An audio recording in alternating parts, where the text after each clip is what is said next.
अब इसके अंदर ढेर सारी बातें हैं जिनको कंसीडर करना है। अब जो एक्सेस कर रहा है उसकी स्पीड क्या है, कितनी स्पीड से वो डाटा को मेन मेमोरी में लेके आ रहा है या स्टोरेज की तरफ लेके जा रहा है, स्टोरेज की कैपेसिटी कितनी है, कितना डाटा वो रख सकता है, डाटा ट्रांसफर रेट कितना है, और एक्सेस किस तरीके से कर रहा है, एक्सेस मेथड क्या है, सिक्वेंशली एक्सेस कर रहा है या रैंडमली कर रहा है, रैंडमली कर रहा है। सिक्वेंशियल के अंदर क्या होगा कि जैसे आपका डाटा पड़ा हुआ है, लेट्स सपोज एक फाइल पड़ी हुई है, उसके अंदर ढेर सारा डाटा है, उसको स्टार्ट से शुरू करके एंड तक बारी बारी एक्सेस कर रहा है या रैंडम किसी किसी जगह से एक्सेस कर रहा है। ठीक है, कोई लोकेशन नंबर 10 से डाटा उठा लिया, कोई लोकेशन नंबर 15 से उठा लिया, ये है रैंडम, कहीं कहीं से उठा लेना। सिक्वेंशियल है कि 1 से स्टार्ट करके एंड तक सारा लेके जाना। ठीक है, सीक्वेंस के अंदर।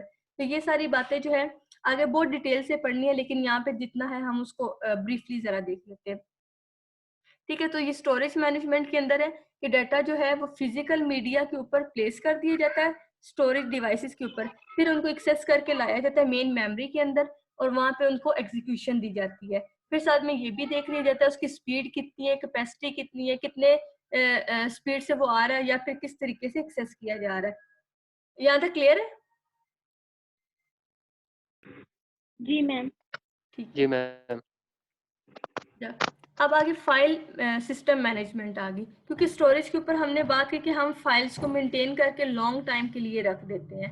ठीक है, तो अब फाइल मैनेजमेंट के अंदर क्या आएगी, file usually organise into directories. Directories के होते हैं हमारे फोल्डर ही होते हैं। ठीक है, हम यहाँ पे कंप्यूटर विंडोज के अंदर इनको कंप्यूटर फोल्डर कह रहे होते हैं, इनको मैक वगैरह के अंदर डायरेक्टरीज भी हम लोग कहते हैं। तो फाइल्स को हम मेंटेन करते हैं, ऑर्गेनाइज करते हैं अपने फोल्डर और डायरेक्टरीज के अंदर। Access control on most system to determine who can access, फिर हम उन फाइल्स को ऑपरेटिंग सिस्टम की जो फाइल्स होती हैं वहां पे हम एक्सेस दे देते हैं। ठीक है, उनको प्रिविलेजेस दे देते हैं कि कौन सा यूजर किस फाइल को एक्सेस कर सकता है, कौन सा यूजर किस फाइल को एक्सेस नहीं कर सकता। ठीक है, जिसकी जितनी प्रायोरिटी जितनी प्रिविलेज होगी उसको उतनी उतनी एक्सेस असाइन कर दी जाती है। ठीक है, ऑपरेटिंग सिस्टम क्या करता है, फाइल्स को क्रिएट कर सकता है, डिलीट कर सकता है, फाइल्स को भी और डायरेक्टरीज को भी। ठीक है, फिर primitive to manipulate file and directories, इसके अंदर क्या है कि डायरेक्टरी के अंदर जो फाइल्स पड़ी हुई हैं उनको किस तरह से मैनिपुलेट करना है, उनके जो करेक्टर की ऑर्डरिंग है उसको किस तरह से असेंडिंग में करना है, डिसेंडिंग में करना है, किस तरह से करना है। ठीक है, ये भी साथ में देखा जाता है। और mapping files to secondary storage, अब फाइल्स को सेकेंडरी स्टोरेज के ऊपर मैप करना और वहां से वापस लेके आना, ये भी ऑपरेटिंग सिस्टम का काम है। बैकअप फाइल्स, ठीक है, फाइल्स को बैकअप करके रख देना ताकि अगर कोई क्रैश आ जाता तो हमारे पास एक बैकअप जो है वो पड़ा हो। ठीक है, ये स्टोरेज की सारी हम बातें कर रहे थे।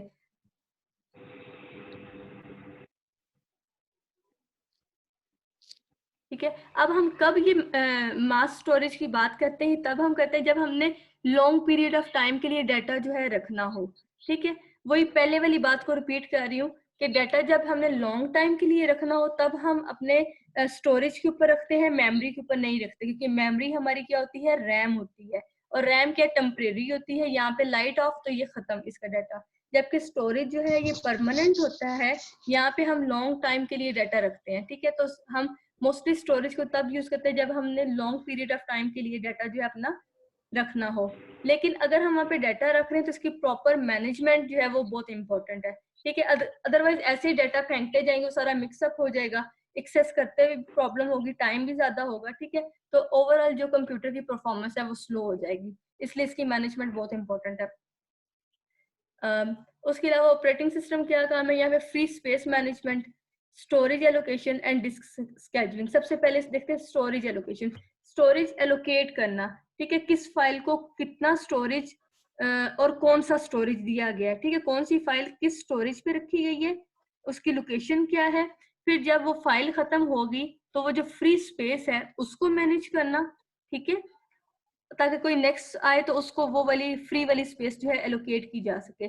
डिस्क स्केजुलिंग, अगर आप कोई डिस्क टेप वगैरह यूज कर रहे हैं तो उसकी प्रॉपर स्केजुलिंग करना कि फाइल्स पड़ी हुई हैं, प्रोसेसेस पड़े हुए हैं, उनमें से पहले किसकी बारी है एग्जीक्यूशन की, सेकंड पे किसकी है, ये सारी स्केजुलिंग के अंदर आ जाएगा। ठीक है, तो ये जस्ट इंट्रो था इसका आगे जो है बहुत ब्रीफ में चैप्टर है 2-3, उसको भी देखना है हमने। यहाँ तक समझ आ गई है? Yes ma'am. जहाँ से समझ नहीं है वहां से आप पूछ लिया करें बेशक। ठीक है, अच्छा आगे है प्रोटेक्शन एंड सिक्योरिटी। अच्छा, प्रोटेक्शन क्या है? प्रोटेक्शन के अंदर वो कह रहे हैं any mechanism for controlling access of processes और user to resources defined by operating system. जो ऑपरेटिंग सिस्टम के अंदर रिसोर्सेज यूज हो रहे हैं, उन रिसोर्सेज की एक्सेस को कंट्रोल करना है कि उन रिसोर्सेज को कौन कौन से प्रोसेसेस जो हैं वो एक्सेस कर रहे हैं, कौन कौन से यूजर उनको एक्सेस करके यूज कर रहे हैं, उनकी एक्सेस को जो है कंट्रोल करना। जबकि सिक्योरिटी क्या है? सिक्योरिटी है कि ऑपरेटिंग सिस्टम अपने सिस्टम को इंटरनल और एक्सटर्नल अटैक से बचाना है, ठीक है, डिफेंस करना है, उनको डिफेंड करना है, ठीक है। प्रोटेक्शन क्या है? एक्सेस को कंट्रोल करना है कि कौन क्या चीज एक्सेस कर सकता है। जबकि सिक्योरिटी क्या है? सिक्योरिटी है कि किसी इंटरनल या एक्सटर्नल अटैक से बचाना है, खुद को डिफेंड करना है, ठीक है। इन दोनों में डिफरेंस पता चल गया? Yes, ma'am. सही, जी मैम। सही है, गुड। तो अब सिक्योरिटी के अंदर जो है ये कह रहे हैं कि ढेर सारे टाइप के अटैक होते हैं। ये सारे जो है आप एक कोर्स पढ़ेंगे नेटवर्क्स का, उसके अंदर ये सारे आप पढ़ेंगे अटैक्स होते हैं डिफरेंट तरह के। एक डिनाइल ऑफ सर्विसेज अटैक है, इनको हमने डिटेल में नहीं पढ़ना, ठीक है, सिर्फ इसका नाम है अटैक का। यहाँ पे डिनाइल ऑफ सर्विसेज मतलब जो सर्विसेज यूजर चाह रहा होता है उससे डिनाई कर दिया जाता है, ये भी एक अटैक होता है। वॉर्म्स डिफरेंट होते हैं, वायरसेस होते हैं, वायरस का आपको पता होगा। आइडेंटिटी थेफ्ट होता है, इसके अंदर क्या यूजर की जो आइडेंटिटी होती है ना उसको चोरी कर लिया जाता है, और कोई गलत यूजर जो है, अनऑथोराइज्ड यूजर जो है वो प्रिटेंड कर रहा होता है कि मैं वो वाला यूजर हूँ, ठीक है, किसी की आईडी लेकर यूज करना। तो ये भी एक बहुत बुरा सा अटैक होता है, ठीक है। मोस्टली एटीएम्स वगैरह के अंदर ये वाले आ जाते हैं। और थेफ्ट ऑफ सर्विसेज, ठीक है, किसी की सर्विसेज जो है उसको ले लेना। तो ये सारे डिफरेंट किस्म के अटैक्स हैं जिनको एक नेटवर्क का कोर्स है उसके अंदर पढ़ाया जाता है, यहाँ पे सिर्फ जस्ट बताया गया। अच्छा, अब यहाँ पे एक्सेस की बात हो रही है। System generally first distinguish among user. सबसे पहले यूजर जब आएगा एक्सेस करने के लिए सिस्टम, ये किसी की आवाज यहाँ पे थोड़ा डिस्टर्ब कर रही है, किसी का माइक तो नहीं ऑन? अगर है तो थोड़ी देर बंद कर लें।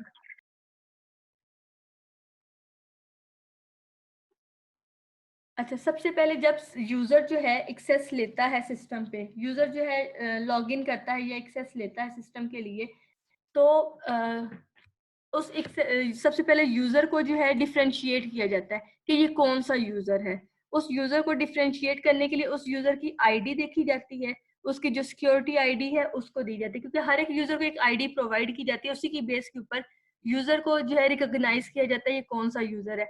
इसी तरह जिस तरह हम लॉग इन करते हैं किसी भी अकाउंट के ऊपर, चले फेसबुक अकाउंट के ऊपर हम लॉग इन करते हैं, तो क्या हमारे पास एक आईडी होती है, पासवर्ड होता है या नंबर जो भी होता है, ठीक है, उसके थ्रू हमें रिकॉग्नाइज किया जाता है, हमारी आईडी को डेटाबेस के पीछे मैच किया जाता है। अगर हम मैच कर जाते हैं तो तब हम लॉग इन करते हैं, अदरवाइज नहीं करते, ठीक है। इसी तरह यूजर की आईडी होती है, उसकी बेस के ऊपर उसको देखा जाता है कि ये कौन सा यूजर है।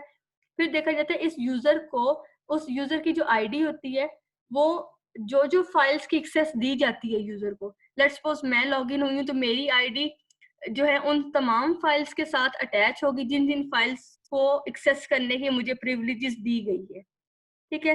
लेट्स सपोज मैं कहती हूँ फाइल नंबर 5 है, उसको मैंने एक्सेस करना, उसकी मुझे प्रिविलेजेस दी गई है, तो मेरी आईडी उस फाइल 5 के साथ जो है अटैच होगी। जब मैं लॉगिन होंगी और उस फाइल को एक्सेस करना चाहूंगी तो वो आईडी पैच की जाएगी, क्या इस फाइल की एक्सेस है, अगर है तो ठीक है वो मुझे दे देंगे, अदरवाइज वो मुझे डिनाई कर देंगे, ठीक है। फिर यहाँ पे ग्रुप आईडी के अंदर क्या है, वो सारे यूजर जिनको सेम टाइप की एक्सेस दी गई है। लेट्स सपोज मुझे और एक और किसी लड़की को जो है सेम फाइल की एक्सेस है, मैंने भी कहा है मुझे फाइल नंबर 5, 6 और 10 चाहिए, उसने भी कहा है मुझे 5, 6 और 10 चाहिए, हम दोनों की सेम थी, हमारा एक ग्रुप बना दिया और उन फाइल्स के साथ हमारी आईडी अटैच कर दी। जब भी हम दोनों जो है उस फाइल की एक्सेस लेंगे तो वो ग्रुप आईडी जो है उसको देखा जाएगा, ठीक है। मीन्स ग्रुप अप कर दिया, जिनकी सिमिलर प्रायोरिटी थी, सिमिलर एक्सेस थी, उनको ग्रुप अप कर दिया, ठीक है, ताकि इजी हो और वो फिर बारी बारी सबको ना देनी पड़े, वो जस्ट जो है ग्रुप को असाइन कर दी जाए और वो दे दी जाए। नेक्स्ट है प्रिविलेजेस एस्केलेशन। प्रिविलेजेस एस्केलेशन जो है ये एक फीचर है, आप यूं कह लें ये एक फीचर है कि इसके अंदर allow user to change effective ID with more rights. मैं कहती हूँ कि पहले मुझे सिर्फ 3 फाइल्स की एक्सेस थी, अब मुझे थोड़ी अपनी एक्सेस जो है वो इंक्रीज करनी है, मुझे और भी फाइल है और प्रोसेसेस है जिन तक एक्सेस चाहिए, तो मैं क्या करूंगी, अपनी प्रिविलेजेस अपने प्रायोरिटी को एस्केलेट कर दूंगी, रिक्वेस्ट करूंगी उसको इंक्रीज करने के लिए, और बाकी जो फाइल्स है उनके ऊपर भी एक्सेस ले लूंगी। ठीक है, तो ये क्या है, effective ID with more rights, तो मुझे ज्यादा राइट्स मिल जाएंगे, ज्यादा प्रिविलेजेस मिल जाएगी। ठीक है, क्लियर है यहाँ तक? यस मैम, Yes, क्लियर है। Yes ma'am. clear है। ठीक है। अच्छा, अब ये कुछ कंप्यूटिंग इन्वायरमेंट यहाँ पे बताए गए हैं। यहाँ पे कि कौन कौन से कंप्यूटिंग इन्वायरमेंट यूज होते हैं। ये ट्रेडिशनल है। ट्रेडिशनल जो कंप्यूटिंग इन्वायरमेंट थे ये आम से ही थे। जैसे एक ऑफिस का सेटअप बना दिया गया है, उस ऑफिस के सेटअप के अंदर कुछ पीसी जो है उनको जोड़ के रख दिया गया है, कोई एक दो प्रिंटर साथ में जोड़ दिए गए हैं। ठीक है, इस तरह से ही होता था ना पुराने वाला कंप्यूटिंग इन्वायरमेंट। और कोई रिमोट एक्सेस तो थी नहीं कि हम ऑनलाइन कुछ कर सकें या रिमोटली किसी चीज को एक्सेस कर सके। ठीक है, रिमोट होता है कि किसी एक फिजिकल जगह से किसी दूसरी जगह को जो है एक्सेस कर लेना। मीन्स यहाँ पे मैं बैठी हूँ लेकिन मैं यहाँ से फाइल को एक्सेस कर रही हूँ अमेरिका में। ठीक है, मैं वहाँ पे फिजिकली नहीं हूँ लेकिन वहां से मैं फाइल को एक्सेस कर सक रही हूँ। तो ये क्या है, मेरी रिमोटली एक्सेस है। ठीक है, जैसे टीवी का रिमोट जो होता है रिमोट कंट्रोल होता है। मीन्स हम उसके टीवी के ऊपर जाके बटन नहीं दबाते, दूर से उसे कंट्रोल कर रहे होते हैं। तो ये रिमोटली एक्सेस इसको कहते हैं। ठीक है, लेकिन अब जो है ये ट्रेडिशनल ट्रेंड जो है वो खत्म होता जा रहा है। अब जो है वेब टेक्नोलॉजीज है वो भी इसके अंदर यूज होने लग गई हैं। ठीक है, हर एक जो ऑर्गेनाइजेशन है या फिर है वो क्या करती है, अपने पोर्टल्स बना देती है ताकि एक्सेस लेने के लिए आसानी हो जाए। उसके अलावा नेटवर्क्स जो है वो बन गए हैं, वायरलेस नेटवर्क वो भी यूज होने लग गया है। ठीक है, तो अब जो है वो जो ट्रेडिशनल इन्वायरमेंट था वो आहिस्ता आहिस्ता कम होने लग गया है और मॉडर्न इन्वायरमेंट जो है कंप्यूटिंग इन्वायरमेंट वो आने लग गए। मोबाइल इन्वायरमेंट, जो मोबाइल कंप्यूटिंग इन्वायरमेंट है ये सबसे मॉडर्न है।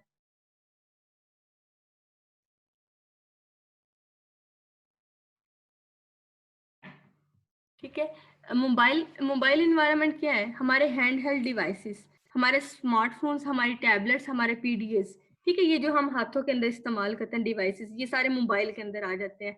मोबाइल मोबाइल फोन नहीं, सिर्फ मोबाइल मीन्स हरकत करना, मूव करना। तो जितने भी डिवाइसेस छोटे वाले हैं वो सारे इसके अंदर आ जाएंगे। ठीक है, फिर अब डिफरेंस क्या है इसके अंदर, पहले भी छोटे से लैपटॉप यूज हो रहे थे, अब तो बिल्कुल स्मार्टफोन छोटे से, हमारी इवन एक चिप के अंदर सारी इंफॉर्मेशन आ जाती है। तो अब जो है इनके अंदर एक्स्ट्रा फीचर्स ऐड कर दिए गए हैं। ठीक है, जीपीएस सिस्टम ये भी पहले नहीं था, अब होता है। पता है कुछ जीपीएस सिस्टम का क्या होता है? ये मोबाइल फोन में यस होता है। मैम। हाँ, ये मोबाइल फोन्स के अंदर होते हैं, ग्लोबल पोजीशनिंग सिस्टम। ठीक है, जो हमें यस मैम। साथ साथ हमारी लोकेशन के अकॉर्डिंग जो है टाइम बता रहे होते हैं। और गेरोस्कोप्स होते हैं जो हमें डायरेक्शन बता रहे होते हैं। ठीक है, ये भी जी एप्स जी होती है मैम। हमारे मोबाइल के अंदर, इसको भी हम लोग यूज करते हैं। तो ये एक्स्ट्रा फीचर्स, कुछ एडवांस फीचर्स ऐड कर दिए गए हैं अब। उसके अलावा ऑगमेंटेड रियलिटी भी एक ऐप होती है, उसको भी हम कर लेते हैं। इसमें क्या होता है कि वो चीजें जो थोड़ी हमसे दूर होती हैं, रीडेबल नहीं होती या फिर क्लियरली विजिबल नहीं होती, उनको देखने के लिए ये डिवाइसेस यूज किए जाते हैं। उनको जब उस चीज के आगे किया जाता है वो ऐसा लग रहा होता है बिल्कुल क्लियर नजर आ रहा है, जैसे हम कहते हैं ना हमें ग्लासेस लग गई हैं और ये हमें बिल्कुल क्लियर नजर आ रहा है। इसी तरह से ये स्क्रीन होती है, हम जिस चीज के आगे करते हैं वो जितनी भी दूर हो वो बिल्कुल क्लियर हो जाती है। ठीक है, माइक्रोस्कोप का काम करती है। तो ये ऑगमेंटेड रियलिटी होती है। ऑगमेंट होता है किसी चीज को आर्टिफिशियली इनहेंस करना, इसका मतलब होता है। ठीक है, ऑगमेंट होता है किसी चीज को आर्टिफिशियली इनहेंस करना, और रियलिटी जो एक्चुअल में चीज है ये उसको इनहेंस करके दिखाता है। ठीक है, आपको विजिबल करके दिखाता है। और उसके अलावा जो है ये IEEE का स्टैंडर्ड है 802.11 वायरलेस, हमारे वाईफाई स्टैंडर्ड का। ठीक है, ये जो आजकल हम वाईफाई यूज कर रहे होते हैं ये उसका स्टैंडर्ड है। ये भी अब नई मोबाइल टेक्नोलॉजी के अंदर है, जबकि पुराने पीसीस के अंदर ये नहीं होता था। क्लियर? Yes, clear? ma'am. ठीक है। यस जी मैम। मैम। ठीक है, वो जरा तसल्ली हो जाती है, इसलिए मैं पूछती हूँ आगे जाने से पहले कि पीछे वाला ठीक हो तब आगे जाए थे। अच्छा, distributed environment. Distributed environment, distribute हुआ हुआ इन्वायरमेंट, एक जगह पे नहीं। ठीक है,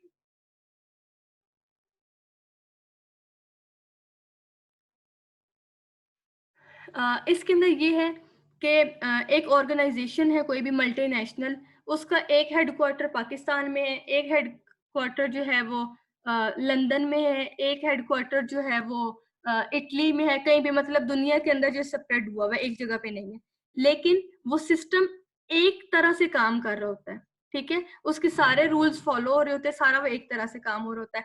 वो क्या कहते हैं, ये डिस्ट्रीब्यूटेड सिस्टम होता है, कि जहाँ पे एक फिजिकल लोकेशन के ऊपर आप नहीं है, आपका सिस्टम जो है ओवरऑल द वर्ल्ड या ओवर द फिजिकल लोकेशन जो है वो स्प्रेड हुआ हुआ है, लेकिन आपने उनको इस तरह से जोड़ा हुआ है कि वो आपको एक सिस्टम की तरह शो हो रहा है, ठीक है। हम कोई सर्विसेज लेते हैं तो हमें नहीं पता कि ये सर्विसेज हमें किस सर्वर से मिल रही हैं, वो सर्वर हमारा पाकिस्तान में है या कहीं और किसी मुल्क के अंदर है, जस्ट हम अपनी रिक्वायरमेंट देते हैं और हमें वो इंफॉर्मेशन मिल जाती है, ठीक है। तो ये डिस्ट्रीब्यूटेड इन्वायरमेंट होता है। Distributed computing collection of separate possibly heterogeneous, separate और पॉसिबली हेट्रोजीनियस का मतलब है डिफरेंट, ऐसा भी नहीं है कि हर तरह उनका सेम नेटवर्क चल रहा है, ठीक है। हो सकता है यहाँ पे उन्होंने 2-3 लैन बनाई हो सकता है कहीं कराची के अंदर उन्होंने कोई मैन बनाया हो सकता है कहीं पे उन्होंने पैन बनाया हो, ठीक है, ये नीचे इनके नेम आ रहे हैं, मतलब डिफरेंट तरह के नेटवर्क हैं। इनके अलावा भी डिफरेंट तरह के नेटवर्क्स होते हैं, हो सकता है उन्होंने वो यूज किए, ठीक है। तो डिफरेंट नेटवर्क्स जो हैं उनको मिला के जो है ये एक इल्यूजन देते हैं कि एक सिस्टम है, लेकिन एक्चुअल में एक नहीं होता, वो मल्टीपल सिस्टम को मिला के बना होता है, ठीक है। तो यहाँ पे डिस्ट्रीब्यूटेड का मतलब कि over the physical location system जो है उनको ज्वाइन किया गया होता है और वो हमें एक सिस्टम की तरह लग रहे होते हैं, लेकिन एक्चुअल में वो एक नहीं होते, ठीक है। अब नेटवर्क जो कम्युनिकेशन पाथ्स यहाँ पे यूज होता है वो टीसीपी आईपी प्रोटोकॉल यूज होता है। ये आप लोगों ने पढ़ा है पहले कहीं पे टीसीपी आईपी प्रोटोकॉल, है कुछ इसकी अंडरस्टैंडिंग? पढ़ा हुआ है मैम। हाँ, ये वैसे भी ये नेटवर्क्स की टर्म है, यहाँ पे ऑपरेटिंग सिस्टम में इतनी नहीं यूज हो रही, लेकिन ये टीसीपी आईपी प्रोटोकॉल होता है, ट्रांसमिशन कंट्रोल प्रोटोकॉल। ये जो ओएसआई मॉडल आप लोगों ने पढ़ा होगा फर्स्ट सेमेस्टर में, उसके अंदर है। यस, नहीं मैम, ग्रेजुएशन में पढ़ा था ओएसआई अच्छा, मॉडल। चले ठीक है। तो ये प्रोटोकॉल है जो कि कम्युनिकेशन के लिए यूज होता है, पैकेट ट्रांसफर करने के लिए यूज होता है, ठीक है। ये डिफरेंट नेटवर्क्स के नेम है कि हेट्रोजीनियस डिफरेंट नेटवर्क्स जिनको कंबाइन किया जाता है उनके लिए। अच्छा, नेटवर्क ऑपरेटिंग सिस्टम, अब जिस तरह से हमारे विंडोज और मैक इनके लिए ऑपरेटिंग सिस्टम है ना, इसी तरह से नेटवर्क के लिए स्पेसिफिक ऑपरेटिंग सिस्टम है जो कि नेटवर्क फीचर्स को जो है वो फैसिलिटेट करते हैं, मींस नेटवर्किंग की स्पीड और नेटवर्क की बैंडविड्थ, ये जो चीजें हैं उसके ऊपर ज्यादा उनका फोकस होता है, ठीक है। तो ये स्पेसिफिकली ऑपरेटिंग सिस्टम नेटवर्क्स के लिए बनाए जाते हैं। Provide features between system across a network, ठीक है, अक्रॉस द नेटवर्क जो सिस्टम आपके हैं उनको फैसिलिटेट कर रहा होता है। उसके अलावा इन नेटवर्क्स के दरमियान जो कम्युनिकेशन हो रहा होता है वो भी मैसेज पासिंग के थ्रू हो रहा होता है, ठीक है। ये वैसे दो तरह का कम्युनिकेशन होता है, एक मेमोरी शेयरिंग होता है और एक मैसेज पासिंग होता है, लेकिन यहाँ पे जस्ट आपको एक ही बताया गया कि ये मैसेज एक्सचेंज करके इंफॉर्मेशन जो है उसको शेयर करते हैं। अच्छा, ये अब फिर से टाइम आउट होने लगा रिकॉर्डिंग का, ये दोबारा से हमें फिर आना पड़ेगा, क्या कर